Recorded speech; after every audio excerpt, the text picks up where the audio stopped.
Salut tout le monde, salut les Marocains, bienvenue à vous pour cette vidéo où on va faire le bilan. Bon les amis, dans la vidéo, dans le montage, je vais éviter de mettre les vidéos du match parce que franchement j'ai reçu des réclamations de droit. Donc j'ai enlevé tout ça, on va remettre les images, l'essentiel c'est ma voix off. Donc voilà, le bilan, est-ce que le bilan des U23 a été satisfaisant? Oui. Tout simplement, on a gagné un titre qui nous fuyait depuis X temps. Donc voilà, on est sur le toit d'Afrique concernant le U23. Maintenant, est-ce qu'on est satisfait de l'entraîneur ou pas? Un entraîneur qui gagne des titres, la légitimité qu'il a, c'est qu'il a un titre, il a un trophée. Donc ça veut dire sur ce côté-là, on ne peut rien dire pour le futur. Est-ce qu'on a été convaincu? Tout ça, il y a des nuances, où il y a certains matchs ou certains bouts de match où on a été convaincu. Mais on peut dire avec cette armada, avec cet effectif qui a une valeur de 55 millions d'euros, alors que l'effectif égyptien est de 5 millions d'euros. En parlant de l'Égypte, franchement, les bouchers, en revoyant à froid tout ce qui s'est passé, les occasions, les tacles, les boucheries égyptiennes, ça aurait mérité même un autre carton rouge parce que leur schéma de jeu et en plus leurs pleurs et le non-respect de notre président Fawzi Larja. Au-delà même que tu respectes pas la personne, mais tu dois respecter le protocole, sans parler des insultes. Je comprends pas ces joueurs-là. De toute façon, on les verra pas dans le futur. Quand tu as un esprit comme ça, tu iras pas loin. Donc voilà, place à la vidéo. Je commence tout d'abord par le bilan où je dirais que franchement, plus que positif.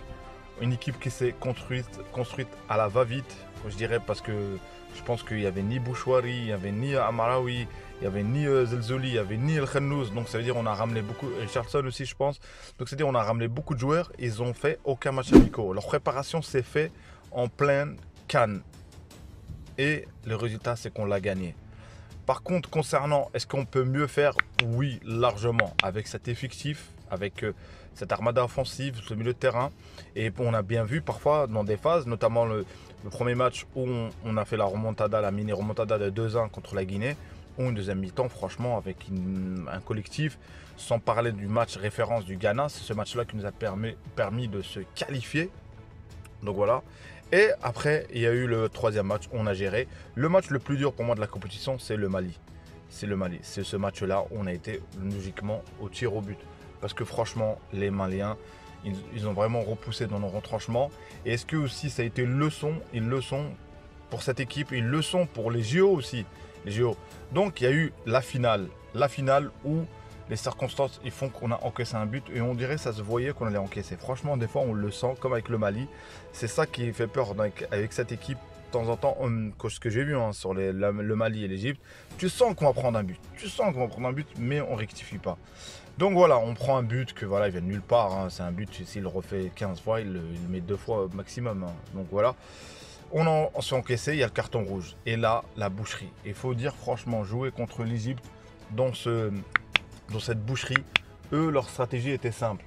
C'était défendre, faire des à-coups de phase de transition, parce que c'était beaucoup plus simple pour eux. Et voilà, et de mettre le but. Et là, ils avaient mis déjà le but. Et donc, ils n'avaient plus qu'à encaisser. Donc, leur entraîneur l'avait à un moment donné que gérer le match. Et ils ont réussi à gérer à 10. Ils ont réussi à gérer, c'est-à-dire changer le joueur qui était fatigué. Et c'est là où le reproche que j'avais concernant notre entraîneur, c'est de mettre du temps. Moi, honnêtement, je ne suis pas lui, je ne suis pas Charaï. Mais sincèrement, changement direct, radical, c'est-à-dire quelque chose, un électrochoc, même avant la deuxième mi-temps, où je mets 2-3 joueurs à la porte. Et vous avez bien vu l'entrée de Bouchouari. Et aussi, ce que le reproche que j'ai, c'est que la sortie de El Khennouz contre le Mali, elle n'était pas voulue, parce qu'elle était contrainte par la blessure de El Khennouz. El Khennouz n'en pouvait plus. On ne pouvait plus, c'est Barry qui est resté. Donc c'est des critiques, on a le droit de critiquer, même si la personne qui gagne ou pas, on critique pour avancer. Parce que moi, je veux bien qu'il continue. Parce que si lui, il est dans une expérience, c'est sa première expérience, en voyant ce qu'il va rectifier ça, ce que juste... Là, on peut dire que finalement, les pénaltys, il a été jusqu'au bout, on a réussi. Contre l'Égypte, aux prolongations, on gagne le match, on remonte, voilà, on met le but.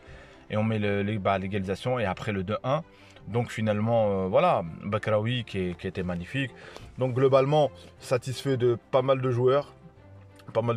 Franchement, Sibari, Richardson, Bouchouari qui a été important. Et je trouve que ce joueur, voilà le premier match où il n'a pas été bon et après on l'a mis sur le banc. Et là on a vu son entrée, son utilité, sa technique. Il a apporté beaucoup de choses en finale. Donc globalement satisfait. Globalement Charaïs s'il doit continuer ou pas. J'ai vu la tête qu'il faisait, Fawzi Lakja, la tronche qu'il faisait. Donc je sais pas, est-ce qu'on peut être pessimiste ou pas? Est-ce qu'il va continuer ou pas? S'il continue, il faudra rectifier certaines choses. Et je pense que aussi les JO 2024, il y aura des cadres. Je pense que même Bounou peut être, je ne sais pas s'il voudra venir ou pas. Donc c'est-à-dire on pourra prendre 3 joueurs de l'équipe A. Donc voilà. Et j'ai aimé aussi ce qui se passe avec l'équipe A, les U23, bref ça. C'est-à-dire la communication.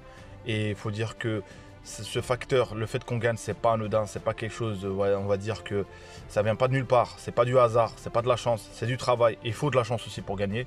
Donc le travail apporte la chance aussi. Mais bon, moi je crois plus au travail. Donc voilà, il fait qu'aujourd'hui on gagne. Le fait qu'ils se rapprochent de leurs parents, on voit leurs parents jouer, on voit leur famille, on voit tout ça. Ça on le voyait pas, je l'ai jamais vu, Donc voilà, c'est le premier titre depuis X temps. On a déjà la Coupe d'Afrique quand même. Et j'espère que c'est le bidaya, c'est le début. C'est pas, voilà. Pour les Égyptiens, ils ont toujours été comme ça. Leur recette, ça a toujours été de pleurnicher. Ils pleurnichent quand ils gagnent, ils pleurnichent, ils ont raison. Quand je vois le youtubeur marocain parler d'eux, je suis pas trop, mais quand ils disent qu'ils pleurent, ils pleurent. Et ça, c'est réel. Je vais pas dire que tout le peuple, non. Mais une certaine partie de ces gens-là, et le joueur qui ne serre pas la main, Fawzi Lakja. Je comprends pas, il veut être dans les tendances sur YouTube, sur quoi, je comprends pas l'irrespect. Franchement, c'est irrespectueux. Et sans parler du joueur égyptien qui a jeté une bouteille sur une sportrice marocaine. Et franchement, alhamdoulilah qu'on a un public qui est, comme on dit, qui est éduqué, qui est marabbi. On n'a pas un public qui est là, qui franchement, sur un autre public, je dis pas, hein, je vais pas dire à l'origine, mais ça aurait été dans un public, on va dire, ou de supporters purs de clubs, ça ne serait pas passé comme ça. En tout cas, bravo à notre public marocain d'avoir respecté, d'avoir, voilà, le slogan que j'ai entendu, je crois en dialecte, c'est genre des pleureuses, quoi. C'est-à-dire, ils pleurent, même quand ils ont gagné. Effectivement, moi, quand j'ai suivi la finale de Ahli et Wydad, même quand ils ont gagné, ils disaient que oui, on a été, bref, tout ça. Même quand ils gagnent, ils pleurent. Je ne comprends pas. On a gagné, alhamdoulilah, on a gagné le titre. C'est le début. On a organisé cette coupe magnifique. J'ai aimé qu'on a caché la piste olympique là. Franchement, ça c'est magnifique. Franchement, ça fait plaisir. Ça a évolué parce que ça a rendu le stade plus beau, je dirais. Et en espérant qu'on prépare pour 2025. Et je vous dis qu'Inch'Allah, rien n'est fait. Mais le Maroc va organiser, Inch'Allah, cette compétition. En plus, on a la candidature pour la Coupe du Monde. Donc, la CAN pour préparer quelques stades. Et pour Inch'Allah 2030. Faire cette Coupe du Monde, ça serait magnifique pour notre pays. Donc voilà, merci à tous ceux qui m'ont suivi.